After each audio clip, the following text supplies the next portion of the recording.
After getting Darnell Wright to protect Justin Fields on day one, defense ruled the day for the Chicago Bears on day two, presumably to, stop Jordan Love. I'm Peter Bukowski, joined by Lorin Cox of Locked On Bears, Locked On NFL Draft coverage presented by Ultimate Football GM. You think you can run an NFL franchise? Visit ultimate-gm.com to play the ultimate NFL GM simulation game. Start your dynasty today. Lorin, the Bears had to wait a little bit to start the fun on day two because they traded their second round pick for Chase Claypool, but then they went all defense, 2 defensive linemen and a cornerback in this one. What pick stands out to you the most from this group? Yeah, I think Tyrique Stevenson is the one in the middle that stands out the most to me as being the guy that I'm most excited about, and also the one that they actually decided to trade up for. We had heard after day one, Bears general manager Ryan Poles talked a lot about the possibility of trading up, and we kind of thought like their first pick, 53, is where they might move up to get a defensive lineman. They ended up staying there and getting one kind of as expected, but then moving up from 61 to 56 is just a few spots there, but clearly they valued that cornerback in particular as the one that they had to go and get. And I like his upside as a guy who already feels like you can stick him on man-to-man coverage and he's been able to hold up pretty well. And you hope that with his physical tools, he can develop into more of a zone cornerback and fit in a wider defensive scheme and just give the Bears more depth at a position that they've invested a lot of young draft picks in and have young talent in and are trying to get that to be really one of the foundations of their defense.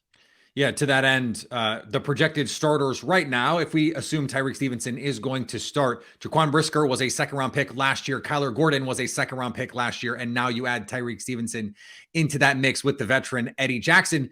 The other 2 picks you mentioned, Zach Pickens from South Carolina, defensive lineman, and Gervon Dexter Sr. from Florida, slot in that defensive front. This was an area after day one that seemed obvious. They have to add some beef up front. They did that with these 2 picks. And it seems like they're going to have a chance right away and maybe a necessity right away to play. Yeah, it's a tricky game because both of those guys are impressive athletes. They both tested really well. They both got pretty good size and move well for their size, but they have some development necessary, right? We know that Dexter in particular is one who's really slow out of his snap. And a lot of times if you're slow out of your snap, it's hard to recover. But when he does get out quickly and when he does get the first step, like he's impressive. Like he has some of the tools there, but you just got to really put it all together down in and down out. Whereas Pickens is a little bit more quicker and a little bit more of an athlete at the position, like a little bit faster, but doesn't have the pass rushing repertoire up to this point. Like neither one was particularly productive in college. So you're not, can you count on them to be particularly productive as rookies? Maybe not necessarily, but in a rotation with a lot of different guys and some versatility on that defensive line, you hope that, the Bears aren't competing for a Super Bowl this year. So if those guys can develop and grow, maybe a year from now, then they become bigger factors in that defensive line. Do you think this pair of interior defensive linemen, that seems like what they're going to be for Chicago, says anything about where they felt like their edge rushers are? Or do you think it's more about this class and best player available and all those things? Because as I look at their depth chart, they hardly seem settled on the edge. Yeah, they really could have used both and may still address both on day 3 of the draft.